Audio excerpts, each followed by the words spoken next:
পটল ভর্তার রেসিপি নিয়ে চলে এসেছি। এখানে আমি 250 গ্রাম পটল নিয়েছি। প্রথমে খোসাটা ফেলে দিয়ে পটলগুলো 2 ভাগ করে কেটে নিয়ে তারপর লবণ আর হলুদ মেখে নিয়েছি। এখন একটা প্যানে তেল গরম করে পটলগুলো দিয়ে দিচ্ছি। সাথে দিয়ে দিলাম 4 কোয়া রসুন। চুলার আঁচ লো এবং মিডিয়ামের মাঝামাঝি রেখে পটল এবং রসুনগুলোকে ভেজে নিয়েছি।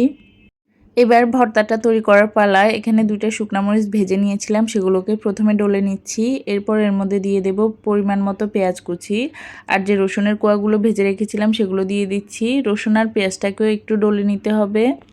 আমি যে মরিচগুলো নিয়েছি সেগুলো একটু ঝাল, তাই 2টা নিয়েছি। তবে আপনারা যদি ঝাল বেশি খেতে চান তাহলে আর একটু বাড়িয়ে দিতে পারেন।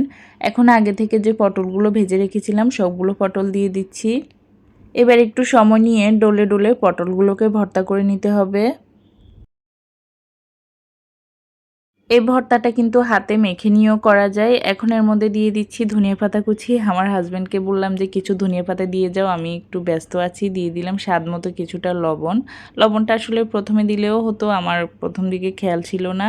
এখন সবগুলোকে ডলে ভালো করে মিশিয়ে নিয়েছি। এরপর সামান্য একটু সরিষার তেল দিয়ে আলতো হাতে মিশিয়ে নিলাম।